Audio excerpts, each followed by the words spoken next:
Welcome into this Five Clubs conversation. I'm Gary Williams.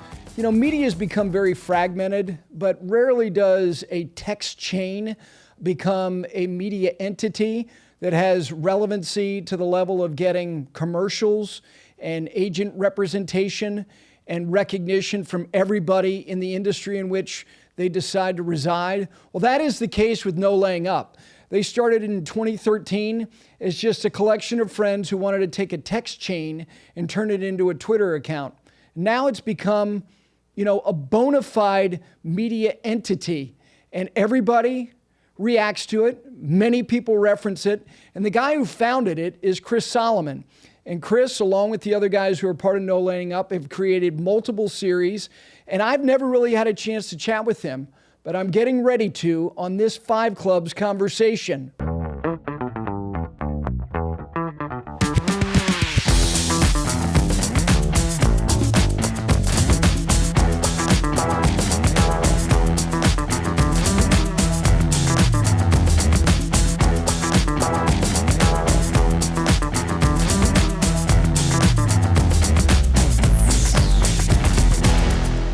And with that, we bring in the founder. I could say co-founder, but I think he's the founder of No Laying Up, Chris Solomon. Solly, how you doing? I'm doing great. Co-founder is much, much better of a term. Trust me on that one. But yeah, thanks for having me. Listen, I want to create friction between you guys. There's never enough. Try to break us up. Everyone's trying to do it. I see what you're trying to do. There's enough friction going on in the golf world right now. Come on. No, that's true. My God, for you guys. And look, I know you don't want to just be bathing in all this acrimony, but it is pretty remarkable that this year is kind of started the way that it is, and how you guys kind of parse out what you decide to dive into on a Sunday night, because it's been limitless. I'm trying to figure out where, you don't know it when you're in it, but are you standing at a very interesting time in history, or is this going to be a footnote, right? Are we, not to make it make it way more serious than it is, or make a war analogies, but like the things leading up to a huge conflict could be false alarms, but it could be like, hey, these are the signs of something, like the warning signs of this happening.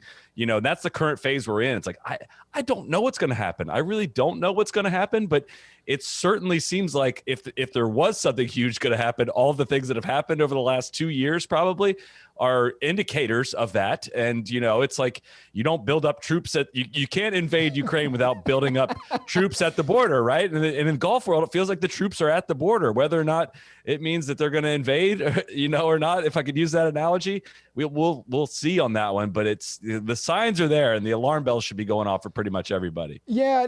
It's funny. I ask every player, and I don't know, is there a subconscious intent on my part to get them to say something? Yeah, I suppose.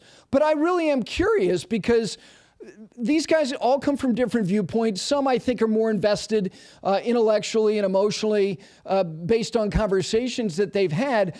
I do think that the inflection point, I think the players will be an inflection point, because undoubtedly, Chris, all these guys are going to sit in a media room owned by the entity with which they are, the commodity, and they're going to be asked about something that makes everybody on that property really uncomfortable.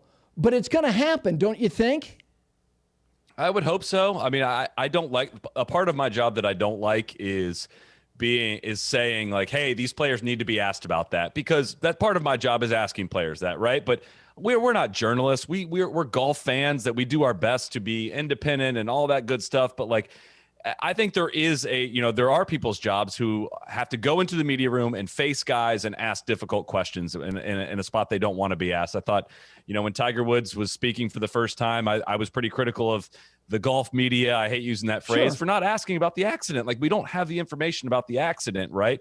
And I could have gone down there and I could have tried to ask that question as well. Like, I share some of that blame, but it does seem like there's gonna have to be a time when guys are, you know what? As I say that, I take it back like at least a little bit. I feel like there have been people that have gone straight up with cameras on to players and asked them to comment on the current situation.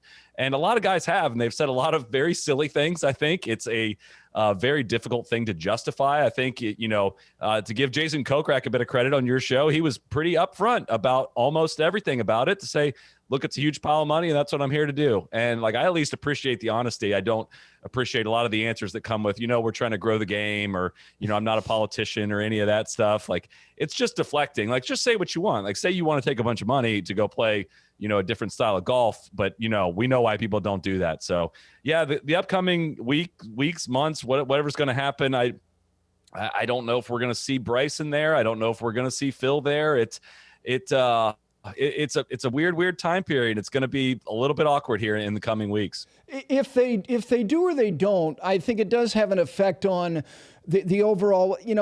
I struggle with legacy. First of all, the definition of legacy is really not the application of what we mostly in sports media kind of put on it. But nonetheless, if Phil takes the money, is he soiled forever? If he's going to burn down every relationship on the way out the door, block the thousands of endearing fans that have followed him for 30 plus years, burn down every relationship at the tour, if he's not already done that, like he is currently doing in the last several weeks, I think so. I think there's a way this could have gone to say, like, look, I'm at a point in my career where I have an opportunity to earn a lot more money playing somewhere else than I would if I was currently competing under the current system of this PGA Tour and the Champions Tour, and I'm going to take that opportunity. I would have still had a problem with that, but I think that would have gone a lot smoother than this route of saying the tour is obnoxiously greedy. The tour, giving the tour a personality, like the tour is the players. Like he made it sound like, the PGA Tour and Jay Monahan and all the executives are hoarding tons and tons of money and not paying the players, which, listen, we have a lot of issues with the way the tour operates from an entertainment standpoint. But one thing I don't have an issue from where I'm sitting, I don't have an issue with how the money is getting distributed to players. Like, it's a charitable organization. It's a 501c6. Like we said the same thing last night on our show, is like, say what you really mean. Say we shouldn't be giving as much money to charities. Like, say that and see how that goes over. Like, he's trying to portray this thing. He said this on your show too, that the PGA Tour only pays 26% of its revenue to the players. Like, that's just false. Like, that's just not, like, he's just grasping at straws, and it's sad to watch. And I think he thinks this is going to work on people and that he's a better politician than he is. And a lot of people can see through this for what it is. And the irony is it's the phrase that he used. It's obnoxious greed. And I get a lot of people that say to me, you would take this money to go play. You would do this. You would do this. First of all, you don't know whether or not I would. Second of all, like, I'm not sitting on $100 million in on-course earnings that we know of, like Phil Mickelson is. That's not to say he's managed his money well over the years or any of that, but it's an apples and oranges situation, and it's really hard to look and say at this guy that has been one of the most marketable guys in golf and has been the second highest earner in PGA Tour history, to like say he's getting shortchanged in some way. He has said himself, no one has benefited more from the Tiger Woods era than he did. Those are his words, and now he's turning around and crying foul, like that he's not being. He keeps alluding to the stuff that has happened behind the scenes. And I want him to tell us what that is, because whatever he's putting out right now is not adding up. When you go back, Chris, to that to the other group that had the concept as well. And I remember having this conversation at Golf Channel, and I didn't do a good enough job. I wasn't pragmatic enough about the conversation, about the plausibility of it. You guys were critical of some of the conversations we had, and I'm okay with that. I mean, it's like, do we do a good enough job? If this was the other group and the money was the same, which would be really hard, it's hard to create that simulation because the money cannot be the same as the Saudi money. Right. But if it was reasonably close, if the money grab was similar, but the organization was just a bunch of guys who were inclined to want to create something that they thought was digestible by a lot of people who love golf, would we be reacting totally different?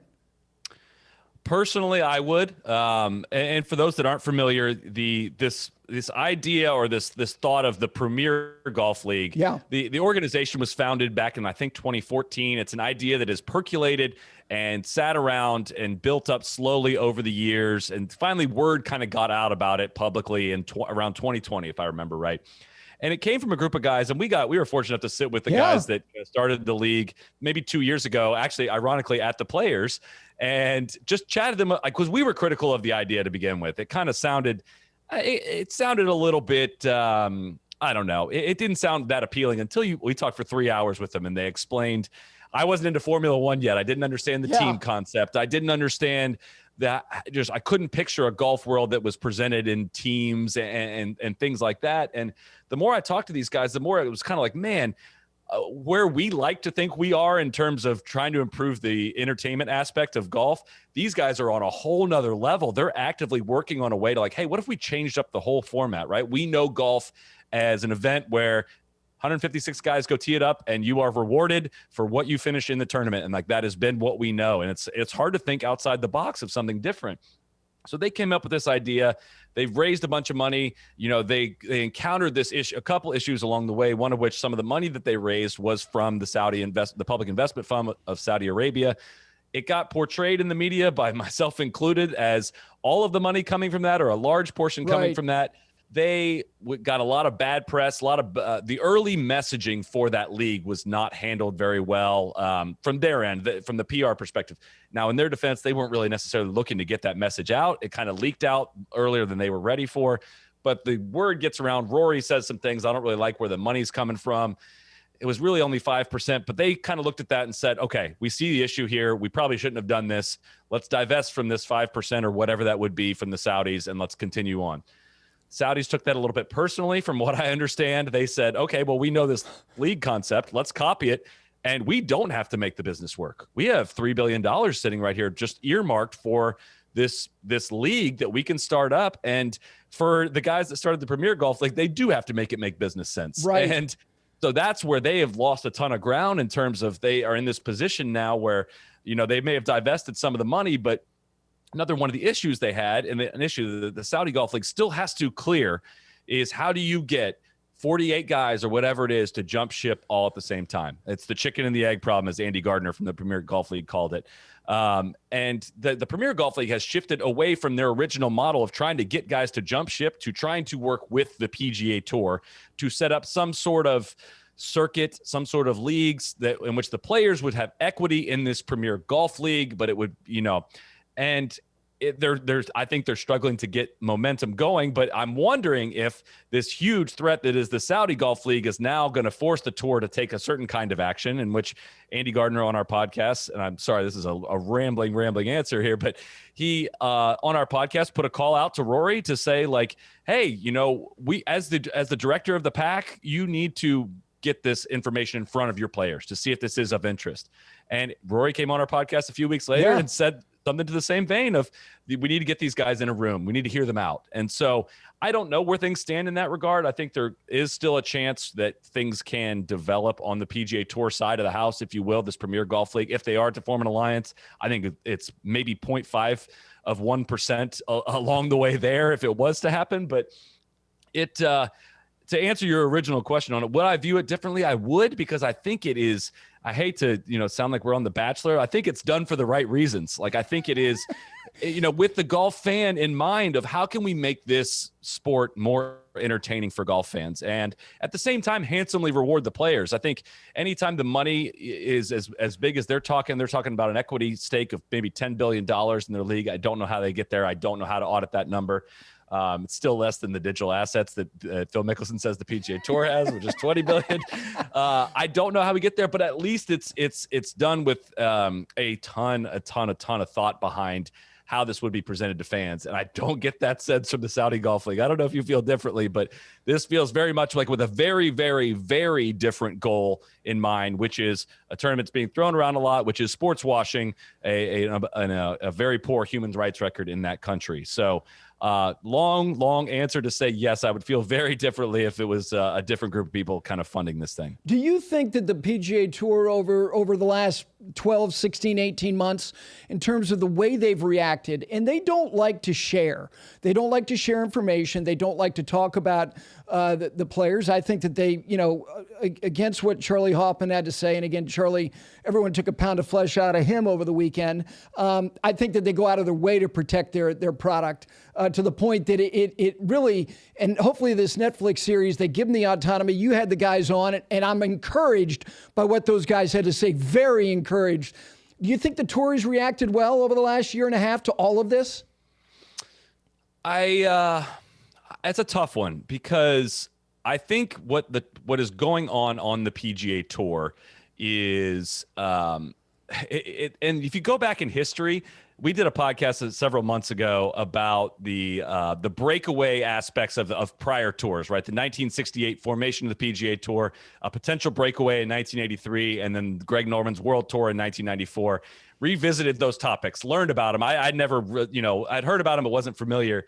And it reminded me a lot of what I learned about 1983, which is Jack Nicklaus basically tried to stage a coup against Dean Beeman, the commissioner of the PGA Tour, to say, like, these guys are spending too much money and effort on marketing, on their, the golf course design. They're doing all these things, and they do not, that's against the mandate of the PGA Tour. And they went back in the archives and the mandate of the PGA Tour and said, here's 1 through 5 of the things that we are tasked with doing. What are you talking about? Well, who signed this? Well, Jack, you signed this right here. Like, you signed this, and he did not know that that's what the actual mandate of the tour was.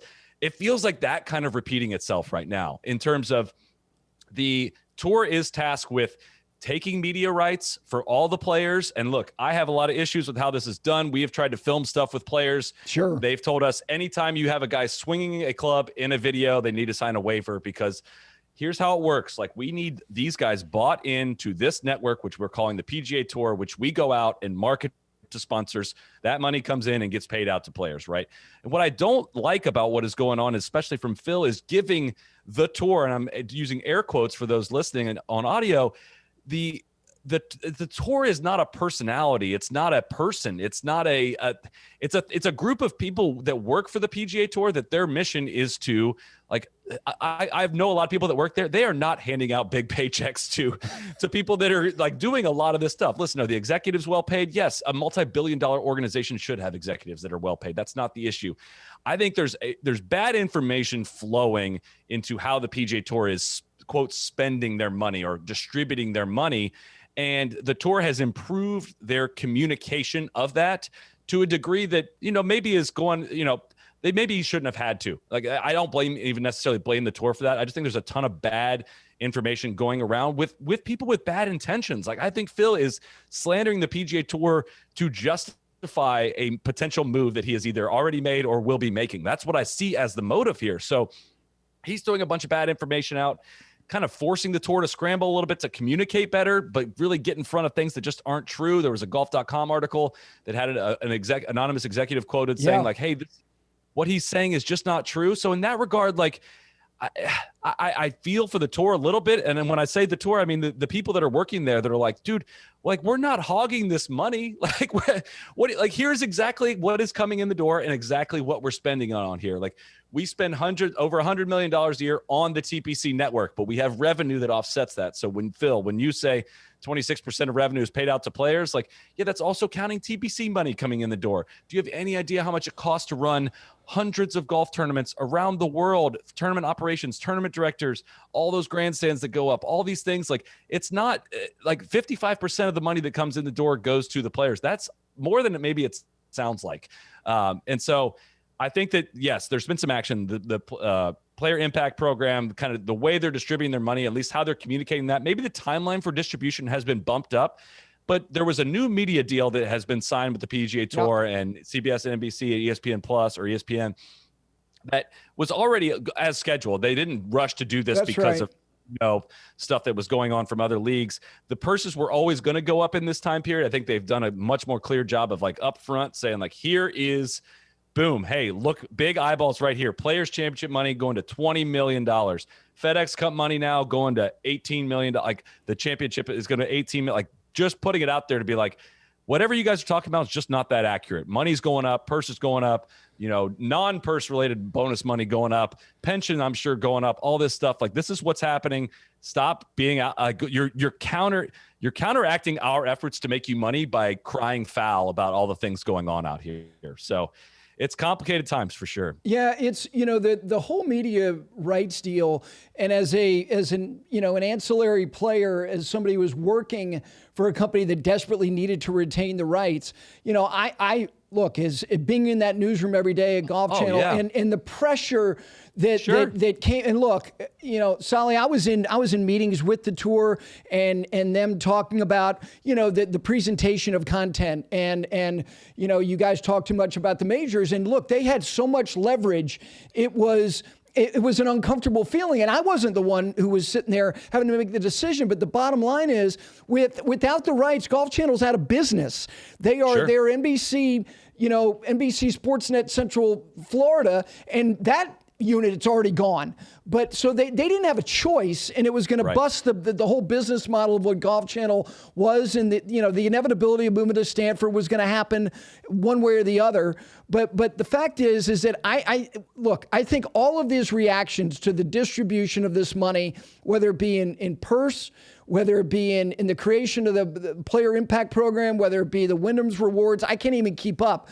They are doing all they can to throw as much money as they can at these guys. And beyond what they already have in their coffers now, they're going to continue to do it. And that number of 55% runs very commensurate with other professional sports leagues, which, oh, by the way, are unionized. So, and I understand that's a different dynamic, but they are not underpaying their players. They're just not. Yeah, I think that there is a case to be made. When Phil Mickelson and William McGirt tie for 10th together, they walk away with the same paycheck from the PGA Tour.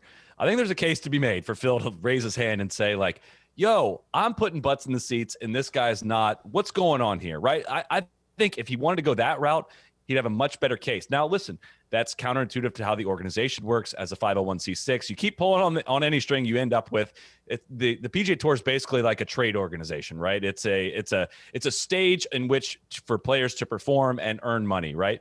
Now, the tour has gotten creative. The player impact program is rewarding guys like Phil who do put more butts in the seats, do bring more buzz to it. And like, that's a step maybe they should have taken a long time ago, but the step that they have taken, and the irony of this whole Phil thing is like, dude, you just won this money. You won $8 million from this. That's more than any other season in the history of your career on the PGA Tour that you've earned. And now you're blowing it up. We know the money must have hit his bank account because it was a very clear, snap of the fingers to his whole attitude towards things.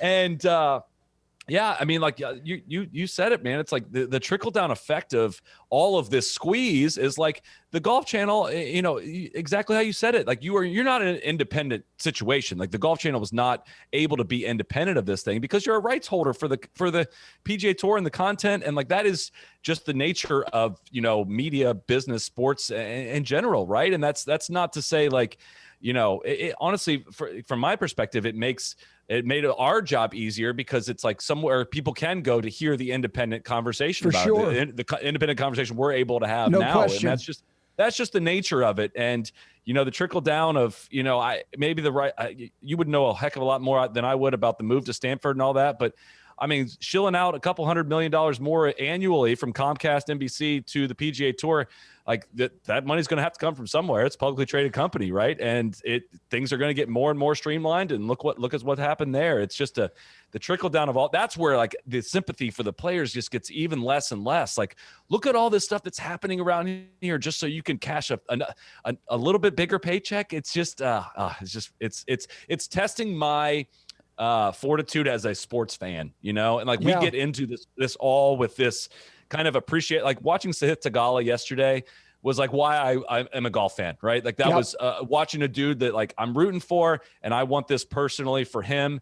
That is where I get like way more excited about that than I would if it was Ryan Palmer doing that, someone that's had a lengthy and, a lot of money earned in their career. Right. So, It's just really testing that these days. One of the things that you guys, look, you've all, and I find this, I love this conversation because, I always wanted to get into broadcasting. I was always curious, not only about the way it looked, but also the way it was done. And you guys are too. And you have been, and that has been, look, I think it must be a great feeling, and I'm finally feeling it now to some degree, this righteous independence that comes with not being owned. And I love the job that I had. I don't have that job anymore, but you guys have always looked at the product itself and felt like it could be better. And if you look at it now, first of all, you guys have been complimentary of what CBS has done over the last year, and I agree with you. They've gotten more youthful. Shy, you had on. I mean, that guy is, it required new ideas. What else needs to be done to take a product that it's unique in every way? It's spread out over, balls are in the air. You don't focus on one object. They're everywhere. And it's over a vast piece of property. And the value of the people on the field, they're playing independent of each other. What else has to get better? I think, we are on the path. And I would say this, so like looking at how, let's just say how CBS is presenting golf currently, I don't think we have a red flag issue currently in how that product is being presented. And that's a development of the last 12 to 15 months, I would say, since Shy has taken over. And to that, I'd say probably what I would like to see isn't maybe necessarily commiserate with the golfing public at large and, what makes business sense, right? So I think a big missing gap in golf coverage is audio. Anytime that the announcers are talking, I watch a lot of golf on TV. Yep. It kind of washes over me at a certain point. I just don't need everything to be told to me that's on the screen. Yet when a player caddy combo, starts up and they get the mics in there, my eyes go towards the screen and I want to hear exactly what's being said. And getting just, if that means miking up players, if that means, Madeline Sagstrom on the LPGA Tour was mic'd up at the Game Bridge a couple weeks ago. And I flipped that on. It was just like hearing her caddy talk about the process for a golf nerd. That brings me in, right? That just keeps me focused. That's what I really liked about the match is just hearing Brooks and Chase Koepka talk about the lines and the reads that they're making and stuff like that. That is what I think really draws people in. I think, and this won't change because we know that the TV contracts are locked in for another 8 years or whatever it is, but the commercial load has always been enormous. Of course, I understand why there are commercials. We have commercials on our show. I think it has gotten to the point with a lot of PGA Tour coverage that, anytime they get in a great flow, all right, back to commercial. All right, good flow here, back to commercial. And it's just really tough to retain fans, I think, in that. And I want the same thing that the tour probably wants, or the television partners probably want, which is a lot of people watching it. Like that makes me feel validated about my job, that it's something that people are watching. I felt like a lot of people were watching this past week. I think there are weeks that, you get a lot of momentum going with this. And make no mistake, when the Players Championship comes on TV, on Golf Channel and NBC, it will be a different product. They take a different pride in that one. There's not as many commercials. They have uninterrupted hours and things like that. And that is what I think, I mentioned Formula One earlier. We've gotten into it big time. And I understand how loss leaders work and all of that. But when I flip on a race on Sunday on ESPN over here in the United States, it is commercial free and it is 2 hours and I can't get up from the couch. And there is a certain amount of goodwill that is earned from that I think golf has been drawing on that goodwill from fans for a long, long, long time. That I know plenty of people that do YouTube TV or whatever. They'll fire it up on recording and just watch it and then fast forward through all the commercials because they can't sit and watch it. So I don't expect that to change. I think networks have gotten better about the programming around the commercials. There used to be a decent amount of fluff or wasted time in there that I feel like they're getting the hint of focusing on the live golf. That I think the commercial load this past week was less noticeable than it has been in the past, just because they've gotten more efficient in how they've done it. So I'm encouraged with what we're seeing. I think we're trending towards the area of at least being satisfactory. From a gap that was pretty considerable a few years ago. They were losing track of people that had opportunities to win golf tournaments on Sunday. There was a really bad incident with Jordan Spieth at the Genesis or whatever it was called at that time several years ago, where he was not shown on Sunday until he was putting on 17 and he had a putt to win the tournament or something like that. And they lost Brooks Koepka when he won in 2015 at the Waste Management. There's some bad There's a reason why we had major issues with it in the past, but it seems like, we're with sellers shy, CBS is ready to take things into the next era. Do you think that Fox was I think that there are several things that they did that I thought they got better. I think it is a hard ask to bring people, and I'm not talking about the other, and all the USGA championships are great. You've qualified, I believe. You guys have played in a couple. But the point is that the US Open is the meal ticket. And when you bring a team together one time a year and expect them to be great, that's hard. And look, the more you do it, obviously, I think the better you can be. What is the biggest thing that Fox did that you think had an effect on television at large? I think Fox, listen, year one, 2015 US Open, Chambers Bay, anyone involved with that will tell you it was an unmitigated disaster. It was bad. It was just a lot of, but that was the only way that year could have gone. It was, they way overpaid for the rights, and they backed out of that contract since then because it was not a great contract. It was great for the USGA, but their response to that, their wound licking after that was just noteworthy. They said, we've taken the heat, we've taken the fire, we're coming back stronger, and they came back in 2016 at Oakmont. They had a crazy rules issue go down with that. They covered it intently. They had added pro tracers. They added technology. Whereas when it was just a CBS NBC race, it was almost like an unwritten agreement between the two of like, hey, we're not going to overspend on technology here. Like, we're only competing against each other. Then this third guy came in and said, we're putting it everywhere. We're doing this. We're putting microphones in the cups. We're doing all this weird stuff. They had a robot cam one year or something. Some stuff worked, some didn't, but it forced everyone to improve. They threw drones up in the air. Now you don't tune into a CBS broadcast without seeing drones. It forced action from everyone. They expanded coverage windows. Coverage windows back in that time period were not nearly as big as they are, and they just were not afraid to try different stuff. And I think a lot of people never forgave them for year one. A lot of people still said Fox stinks, the worst at covering golf ever. I disagreed with that completely. I think Joe Buck is good at calling golf. I think a lot of people just hate Joe Buck for not a good reason. And I do think that, again, they signed what ended up being a bad deal when the pandemic hit. They were looking for a way to get out of it. They got out of it. NBC snatched it up for 30 cents on the dollar.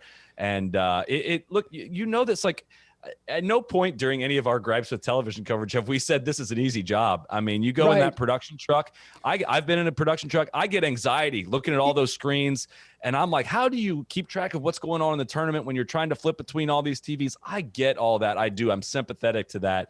I just think that there is a way to do it, and I think we're getting there. I really do. I don't like spending a large part of my job complaining about the television product, but at the same time, like that's our avenue into it, right?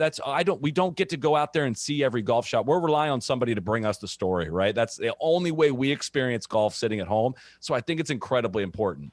I think that I agree with you. I thought technology, I'll never forget the first time I saw a fairway pro tracer at Chambers Bay. I went, I'll be a son of a bitch. That right there, that's going to force our hand at the time, NBC. Same with CBS. Like, I'd never seen anything other than a tee shot with Pro Tracer. The drone footage, I've known Mark Loomis a million years. We actually went to school together. And now Mark is working for NBC. And I think that, collectively, whether it be all their studio shows and the way that they present things, I think that things are going to get better there.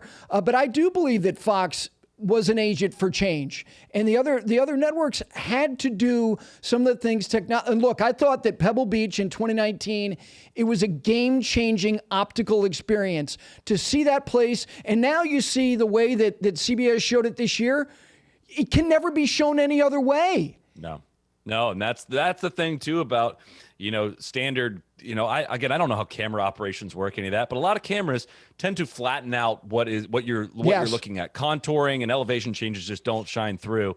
And when they put that drone out over the ocean and right around the seventh, I was just like, man, I've been there. I totally forgot how far downhill that was. And you just showed us that visual, like that eighth green, like the shot from 8, down over the chasm, over to the 8th green. Like that's an amazing place in the game of golf. And it takes like some different angles and a drone or something in the sky to give you appreciation for that. And I remember Jim Nantz actually visited the booth in 2019 at the Yes, U.S. Open he at did. Pebble, and he was like, look at these drone images, look at that. I was like, yes, exactly. Come on, go back home to your bosses and tell them that you need this thing. Like the viewers at home need it. Like the drone costs like $8,000. Like I promise you, CBS can afford that. Come on, you got to pay somebody to fly it and all that stuff, but it's not that expensive to do. So, that's a great development in the world of golf. It is. I want to read something that you said in 2015, and I want you to tell me whether you've amended it or not. And I don't know whether you have or not. You said that, and this was about golf journalists and writers. You said they're being judged on how many people go to the website and balancing the line between journalism and trying to get clicks. And that's why we're able to operate in the function we do. If we were revenue driven, we would be doing the same thing. Have you guys changed at all? That's interesting because at that time, I was probably the second year we had even started a website, and we were doing it strictly as a hobby, right? We did this. We all had jobs in different parts of the world, and I had such a little understanding of how media value worked, any of that, but I knew that you click on an article and there's a bunch of ads on it. That's how journalists, create revenue, and it felt like at the time felt like a race to the bottom for me. It just felt like, how do you go about like creating the best possible content without littering something with ads and having a ton of ads on the website? And we're doing a podcast at the time. I had no idea that eventually the podcast would be revenue driving for us. That was just not a mindset at all. And, also at the time we had maybe 500 people listening to it. So it was not going to be revenue driven. But, a couple of years later, we, start getting players come on. We start, having sponsors start to call us and say like, hey, we'd like to be involved in your show. We don't want to interrupt how the show is going to work, but like, we'd love to be involved in any way. You guys have some serious momentum going. And it took a lot. There was some decision making that, had to be made in that time frame of, one, are we going to, quit our jobs that we've been working at for a long time and do this as a full-time job? If so, how are we going to do that? How are we going to maintain whatever our ethos is, whatever our mission statement is, and also get revenue to run a business at the same time? And it's not been a straight path on that line. We're still learning how to do that, I think. But I think for us, it involves setting up a set of core values and a mission statement to say, and I think our mission statement is something along the lines of, use our access to inform and entertain avid golf fans. Like, all right, view everything through that lens. So if we're bringing in a sponsor to do this, does whatever content we're going to create on that front, does it meet that goal? And does that provide revenue for us? That's great. Then we should do that thing. And that's the lens at which we viewed things. I can say this pretty confidently. We would do things differently if we cared greatly. If we only cared about the number of people that would listen or interact with our stuff, we could do things a lot more clickbaity. Listen, do we make trailers of stuff? Are we trying to drive people to the stuff that we create? Absolutely. Sure. Like, we want people to be engaged, but we have also tried to dedicate ourselves to the people that are going to follow our content, are going to listen to our show, are going to watch our videos. We make stuff for them. We don't make stuff for the people that we haven't reached yet, right? We're not trying to, if we reach new fans, great. We want them to kind of get involved with our ecosystem, but we don't make things for, one thing we've been critical about with what the PGA Tour has done, I always feel like they're trying to reach a non-existent fan. They're trying to, they're not delivering. In the past, they've not delivered for hardcore golf fans. They're trying to put a Fortnite 10 in, and they're trying to do all these other things to bring people in and not delivering for the hardcore. We don't ever want to lose our bearing on, how to deliver for our core audience. So I wrote that in 2015. I see where I was going with that. I still feel like it's an incredibly hard thing to do. How do you deliver content that, is worthwhile and needs to be done, yet, also pays the bills? It's a squeeze. It's a really, really tough thing to do in that regard. And I don't know how, if we hadn't kind of found our voice, I guess, on the podcast front, I don't know how we would have done that. We're not experts on that front. It's difficult. And that's where, like, you mentioned this too, maintaining our independence has been a driver for us too. Cause if we were, some people were saying, like, Golf Channel is going to buy you probably, like, and I was like, how would that work? Like, how in the world would, like, no, seriously, like, how would that work? Like, I don't know how to, it wouldn't. Yeah. How do you do that? So we've managed to create our own ecosystem where we are honestly still just like saying what we think. We've not had to change what we say about anything. We have partners, and our partners sponsor certain players. None of them come to us and say, hey, you can't be critical of so-and-so this week. You could probably put 2 and 2 together if we were talking, because we've talked about one of those guys a lot on the show. Like, that's not how it works. Like, we're still going to be independent and say what we think, because that's where all of our value comes from. And, a lot of people come to me for advice on how to do things, how to get into the golf media world. I'm like, honestly, I'm probably the wrong guy to ask. We got super lucky. Like, I'm a believer in luck is where skill and opportunity meets. And we have some skill and have taken advantage of it. But like, things have just kind of worked out very well for us, where we're able to exist in this ecosystem that, it might not, a couple decisions a different way may not have worked out as well for us. I assume, everyone says, well, he worked for KPMG, he had a good job. I think when a company sends somebody to work overseas, I think that shows an investment in that person. And you worked in Amsterdam for almost 3 years. And you guys created the Twitter account in 2013. And I don't know if the pivot point was when you quit your job and said, you know what, I think we can do this. And subsequently, the other guys did as well. Was that the pivot point, or was it getting partnerships with Callaway and BMW and representation with, I know who your agent is. I mean, he's not a schmuck. I mean, these are, I mean, you guys are, this is not, you're not talking to, a five and dime store in Neptune Beach. I mean, this is big time partnership. What was the big pivot for you guys? It's an easy thing to point to now. And it's, I would, the second time Rory McIlroy came on the podcast, I think it was February 1st, 2017. He said something on there. He said, I was like, dude, first of all, I was super confused as to why this guy had chosen us to be where his outlet was coming from. Like, it was kind of out of nowhere. We had formed a relationship maybe at the Ryder Cup. Really, it was the first time we'd ever met. And I was just amazed. So I asked him something along the lines of like, what are you doing here? Like, why do you keep giving us, all this business? And he said something like, I think you guys are the future of golf media, and anything I can do to support that, I would. And like, literally in that conversation before we'd hung up, I was like, I think this might be my career now. Like, I think like I just to have one of the top players in the game say that was like an endorsement of that I could not have comprehended that. I was living on the other side of the world, as you mentioned. Nothing I was doing was ever interacting in person. It was all digital, it was all, via the phone or whatever it might be. And I had trouble grasping. We all had trouble grasping like how big this thing was becoming. It just, because it was so unexpected. And so, that was February of 2017. And then my secondment in Amsterdam was ending June 30th of 2017. So, 5 months from that point. And I honestly had not thought about quitting my job at all until that had happened. A month after that interview was when the first sponsor started calling to say, we'd like to support your show. How can we do that? And we kind of scrambled to like put a little business together. Like, again, our goal was not really business related with this. It was a hobby. It was for fun. We did it for 4+ years just as a little creative outlet. And, it was kind of like learning how we could, turn this into a business. It was kind of an inflection point of like, all right, well, I should go back to work in Chicago for a year. That's what my contract said I should do, and then maybe a year from that date, that's when I'll quit and we'll start full time. And I kind of had asked myself, it's like, well, if the plan is to be full time, where are you going to be on July 1, 2018 if you quit now versus if you quit on July 1, 2018? You're going to be way behind if you stay another year. You're going to be behind whatever, and I hate using this cheesy quote, but it's actually from The Office. It's a Pam Beasley quote, but it stuck with me. She says something like, Jim had this great quote of, you'd rather be halfway up you'd rather be at the bottom of a ladder you want to be on than halfway up one you don't.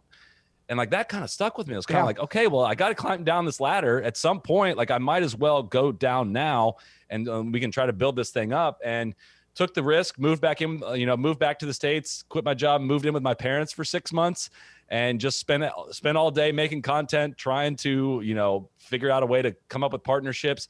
I admit I spun my wheels for several months. I didn't know what I was supposed to do. I didn't know, it was all happening very quickly. And we brought in DJ Pyhalski, who had worked for Scratch Golf and had worked for the PGA Tour.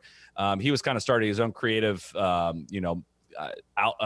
creative business of his own. We kind of brought him in part-time. He's now full-time with us. And he helped us so much, just kind of get our shit together, for lack of a better term, of like, do you guys need like a mission statement? You need a brand, like you need meetings, you need to like, if you want this to be a real company, like you got to like do all of these things. Whereas we just, we're trying to kind of flying by the seat of our pants, and, day by day, month by month, hour by hour, a lot of nights, on the computer till midnight, trying to figure stuff out and put plans together and things like that. It just kind of slowly started to take shape, and it's evolved a lot, over the years, and slowly one by one, other guys started quitting their job and coming in full time. The more sponsors we added and the more revenue we had coming in. And,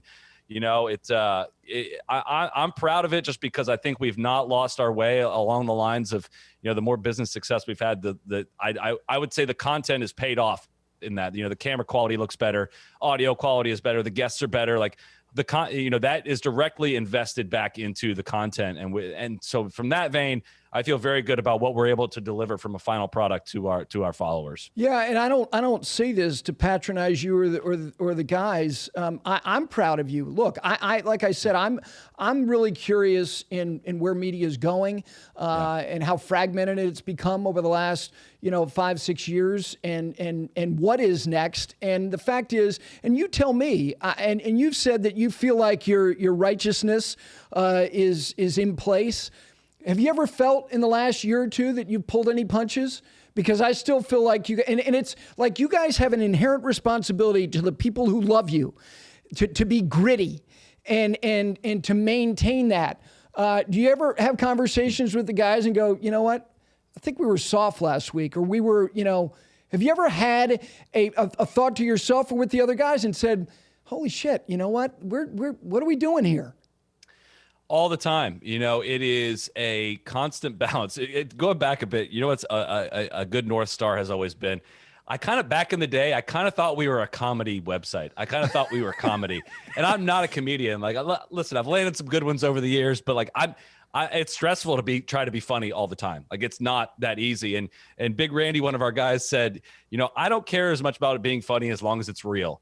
And that was like a huge burden release from me of like, God, okay, not everything has to be like a big joke. Like, just say what you think. And that has been, again, a great North Star. I think, sometimes a lot of times we are a bit concerned with how people will take things, right? If I say something that's like meant as a joke, like people might take it very, very seriously and not think it's funny, or take something I've said and twist, like Twitter. That's where like the less Twitter I could do, the more podcasting I could do. That's a fair trade, because you get a chance to person to hear the inflection in your voice, and you don't get met with so many just non sequiturs in reply. But yeah, we do a game plan to say like, all right, is this worth going after? Is this worth, how are we going to tackle this? Like, we put an agenda together, we put the questions that go into it, and we say like, all right, we need to make sure that we are we're hard on this. We make sure we don't do this, blah, blah, blah. And we're thoughtful with it, right? At the end of the day, it's published. It's not as off the cuff as people may think. There's definitely times where we like, you know what, let me start that over, and we'll edit that part out, and just to make sure we get it right. Like, we want to it is a free flowing conversation, but at the same time, it's something you want to be able to stand behind. I don't want to wake up Monday morning and be like, I didn't mean what I said last night. Like, we believe in what we ultimately say. And it's an interesting thing of like balancing your relationships with players and the potential guests that you may have versus like being true to that audience, right? And like, maybe have we poured gas, have we nuked our chances of Phil coming on the podcast? Probably, but like, it wasn't worth protecting if like, if his actions are not worth protecting in our mind and we can't call him out, we've lost all of our value. Like, every reason our audience would tune into our show. If we met with like, if we started the show with, we can't really say anything bad about Phil this week, boom, it's gone. It's all over. Everything's over. So yes, at times have we lost some relationships with people that we've had to be critical of? Yeah. At the same time, there are players that, I've talked to like, hey, I was pretty critical about you after the British Open. Like, are we okay? And he's like, man, I actually kind of needed to hear some of those things. I really appreciate you saying that. And like, those are the guys that unsurprisingly are the guys we end up rooting for and supporting and keep coming back on our show. Whereas, there's definitely guys, you've experienced this, I'm sure. A lot of guys are sensitive, super, super sensitive. Yep. And I'm pretty sensitive. I'll be honest. Like, I'm sensitive if someone's critical of me, and I don't forget slights and things like that. So I understand how that works. And so it's an interesting balance. But again, the North Star is like, what are we doing for the audience? What are we doing? I don't want our show to ever get to the point where people feel like it's all, whitewashed and not what we think. That's the only thing that we stay true to, is like, we're going to say what we think. But a couple more things before I get you out of here. One of the things is women's golf. You guys made a commitment to talking about women's golf, covering women's golf, going to events. You guys were at the Solheim Cup.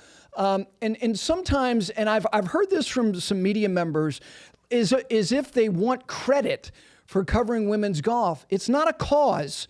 It's a professional entertainment property, and you can consume it to the degree that you want to. I find the women in the game to have a balance about not only themselves, but about what they're doing to a degree. And part of that has to do with maybe the trappings that the game has or hasn't provided them. What about you guys committing to women's golf the way that you have? I think you went to the you went to the women's PGA, 3-4 years ago? For the first time? I went to first time in 2018. I went again in 2019, and then we went to this past year as well. Pandemic years, we were a bit affected by that, but I had a PGA Tour experience as a kid. I grew up in Dublin, Ohio. Yep. I went to the Memorial Tournament every year. I got to see Tiger Woods, Phil, Brad Faxon, Billy Andrew. That was my impressionable time period. I grew up with that, and it was a huge driver for my interest in professional golf. And I did not have that on the women's side. I remember watching Annika on TV. I remember the day she shot 59. I remember that, but it just wasn't instilled in me. And, we didn't cover a lot of LPGA Tour golf at all until we started doing this full time. And that was just out of ignorance. It was out of, one, a lack of time, and two, out of, I'd never really been to an LPGA event. I don't think. Maybe I had as a kid. I don't remember if I was or had. And we got invited to go out to the Kia Classic. And we played in the Pro-Am with Jane Park and Tiffany Joe. And my work, it just blew me away at how opposite all of our interactions were with the LPGA players to normal PGA Tour players. There wasn't agents protecting, or getting in the way. There wasn't the PGA Tour getting in the way of everything you're trying to do content-wise on site. LPGA was like, hey, how can we help? Well, you want a story about this? Here's a story that you cannot, they never say, don't repeat it, but they will say some things that are like, holy, did that just come out of your mouth? Oh, yeah. But they understand the value of a Pro-Am entertainment, because they understand, and the Mike One instilled in them, the entertainment aspect for the people that write checks or the people that are covering the game, give them, what they want. It's going to help, rise everyone on this tour. And it was super eye-opening. So I go home and I star 2 players that I met on my app, and I follow them week to week. And we just got super into it. It's not something that we, a lot of people would say that we're forcing it down people's throats. Again, I go back to almost everything I've said today. Is it's interesting to us. And I think it is something that I think if people gave a better chance can get into. Follow week to week. You don't have to tune in listen, I think there's issues in covering women's golf, maybe even more to the extent than covering men's golf. They have less cameras out there. They get bad TV windows. It's difficult. It's challenging times, but it's improving. They're on more network coverage this year.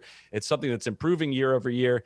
And it's worth following. It's some great. They get the best players on the LPGA Tour get together more often than on the men's tour, because they don't have tournaments every single week. Yep. There's a tournament on, Nelly Korda and Jessica Korda and Brooke Henderson and Yuka Sasso and Lydia Ko and Jin Young Ko are probably playing in it. That is interesting. And I find it's something that I struggle to kind of relay to people is how I hate saying this. I do, because it even sounds patronizing. It's how talented they are at golf. You can't even fathom it. You really can't. I mean, I've played with Danielle Kang, and I can hit it 50 yards past her off the tee, and she'll smoke me by 12 shots. And you have to go home and look in the mirror and be like, how does this happen? It's just amazing, the control at which they have over their golf ball and the skills. And I just truly enjoy following the storylines along with it. I've enjoyed following Yuka Sasso's rise, and I think she's destined for a world number 1. And it's a lot more. It's a little bit more pure style of professional golf, I think, than men's at the time. But the Solheim Cup, for you guys to be there and compare it, because you guys were also at Whistling Straits. What was different about it? Was there things that were better? The accessibility for people is, that's one thing I tell people, if you have sons or daughters, or for you personally, take them to an LPGA event, because you can get up close to whatever you want to see. Ryder Cup is definitely not the case. With Solheim Cup, there's a lot of people there, but if you want to see something, you're going to see it. And you're going to be a part of a pretty rowdy atmosphere at the same time. You're going to be a part of the peak event in women's golf, really, in terms of atmosphere, a stadium surrounding that first tee, music playing, pumping up the crowd. It's just a memorable experience. It is. And the regular LPGA Tour events, they're not memorable in that way for crowd noise, but it's memorable because if you want to go follow Ann Van Dam and watch her hit tee shots, you can stand right behind her and watch her, and she'll probably talk to you during the round. If you bring a young junior out, they will sign for something in the middle of a round or give you a ball or high five you. And that is, it's going back to not having that when I was an impressionable kid. You can give your kids that experience or a good personal experience yourself. I just genuinely enjoy going to their events. All right, I'll get you out of here with these 5 quick questions. Who's the best announcer on televised golf? Best announcer on televised golf. Put me on the spot here. Can I say? I can't say Phil Mickelson. That doesn't count. When he went in the booth, it was great. For the match. It was great. He did it during the PGA Championship. Oh, he made Faldo look so small. Oh my gosh, he put him in a body bag. Phil would be my answer. Despite the earlier conversation we had, I know he's not a regular announcer. I always liked Brad Faxon when he was on the U.S. Open coverage. I think you guys are pro Brandel, right? You appreciate him, don't you? I appreciate him on television. I have a lot of issues with a lot of his takes, especially as it comes to distance and things like that. But he follows, he is as independent as you possibly can be in that environment. And I do respect him for that. I think, and this is everyone, I don't know if he's my favorite announcer in all of golf because he's young in the game, but Colt Knost is a rising star. Yes, I think it's a great voice for, relatable young people that want to, not even that young. I mean, I'm 35. I don't consider myself young anymore, but for our generation, that's the kind of voice that, CBS coverage needs. And I think he does a great job with it. He likes to snipe at me on Twitter all the time. I won't hold that against him as we're evaluating him on the television broadcast because I think he's great. Yeah, I agree. Two things. He's got an ease about doing it, and to be able to say something, and he's not intending to be funny all the time, but either, that makes sense. You learn something in 10 or 12 seconds when he's got somebody barking in his ear, 5, 4, 3, 2, 1. He has an ease with that, and it's natural. And I agree with you. I think he's very good. All right, Can I say this? Yeah. Can I? Well, you have this experience too. That is those jobs are way harder than people realize. Stuff going on in your ear. I don't want that job. If somebody says to you, "Hey, 12 seconds, be insightful, quick, to the point, maybe funny at the same time, go." Take it away. You've heard me ramble for the last hour. I can't get my take in a short period of time. That's a hard job to do, and I don't want to be a television broadcaster. I don't. I don't want to have to handle that. It's way more challenging than a lot of people realize. Do I think that there are some people that are glaringly bad at it? Yes, I do. but I do appreciate that it's a hard job. All right. You guys do a lot on golf courses. You travel. What is the most overrated course in America? I'm also trying to budget in here to make sure I don't offend anyone with this. I hate to do Torrey because I don't know if it is overrated anymore. I think that, the take with Torrey is that it could be so much better than it is, and it's an extremely boring style of golf. The views are incredible. So I don't know if it is overrated, but I just think that there's so much more to skinny fairways with bunkers on each side of the landing area and just rough everywhere. And, the greens, I think, have improved over the years, but just deep Reese Jones bunkers around. People love that course, and I recognize that that it's one of the top public golf courses you can play, and it's probably worth the dollar that it costs to play for in town or out of town because of those views and that setting. But I think it's an extremely overrated golf course. Yet also at the same time, I think the rating of it is starting to be realized by a lot of people. Yeah, so. And I've always, the thing about Reese, he's a big North Carolina basketball fan, and I grew up a Carolina fan, and he knows Dean Smith really well, or did. And I've had great conversations with him, but I remember I went to do a walk and talk with Kerry Haig at Atlanta Athletic Club, and I went, this is awful. This is, I was like, I wouldn't walk across the street to play this place. Just not good. And a lot of people that experience doesn't matter to. If you put a grand stage like Atlanta Athletic Club in front of people with really nice grass and some rolling terrain, and it honestly, the niceness of a golf course is what a lot of people care about. If it Sure. looks pretty to the eye. I think, overly penal approaches like that to golf, I think, are not fun for golf is really, really freaking hard. I think we have the balance of hard to easy courses completely flipped. I think 80% are hard and 20% are easy. I think we should completely flip that. Good players can have a great time on easy golf courses. We went to Mammoth Dunes this past year up at Sand Valley. Super easy golf course.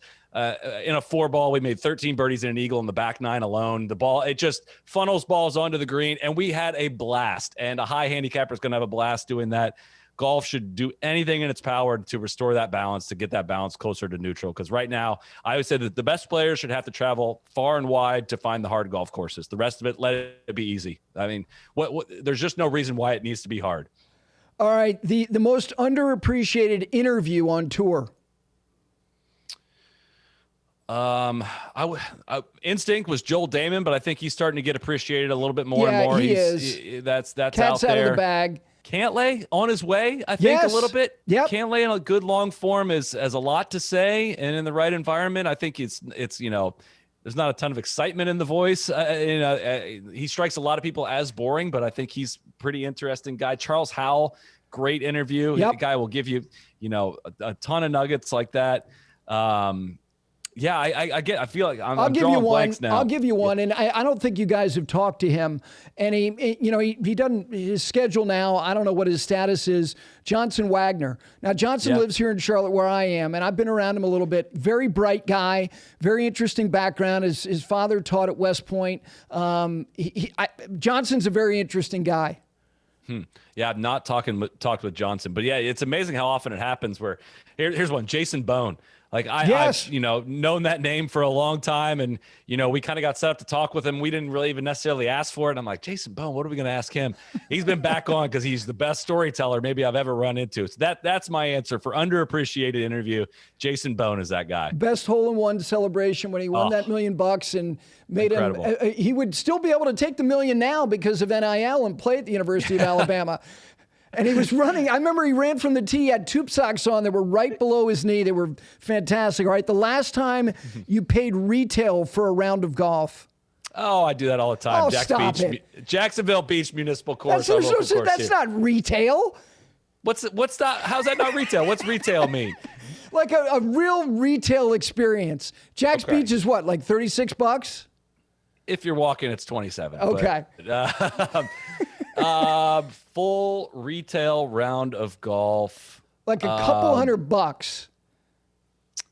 Couple $100.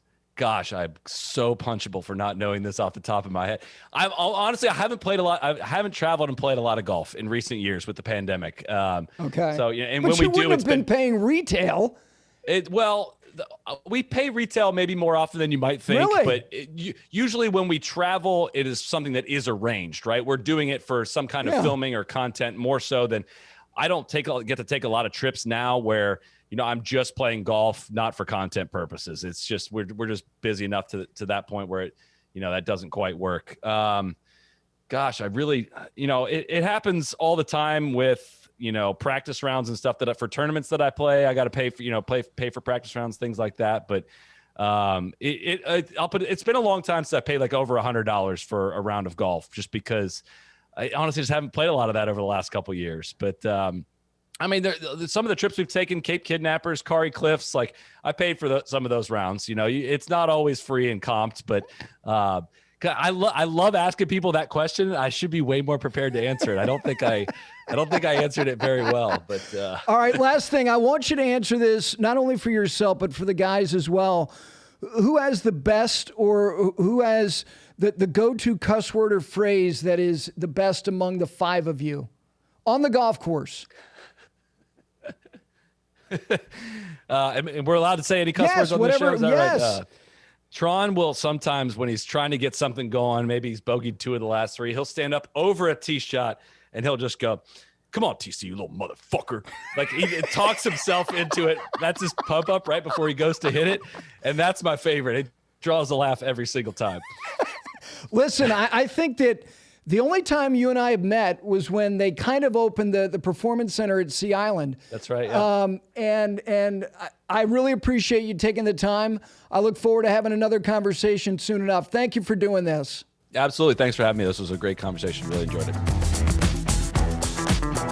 Really appreciate Chris taking the time. I'm impressed by what they've built. And from my viewpoint, and I've paid attention from the beginning, they haven't compromised much. They've just gotten bigger and bigger and bigger, and their voice is being heard by everybody in the industry of golf. Next week, right here, Trevor Immelman, the President's Cup captain for the international side, and also Emma Carpenter's first show will be next week with Cole Hammer from the University of Texas. Big week for us here on Five Clubs. Thank you to everybody involved, and most importantly, thank you to you for listening.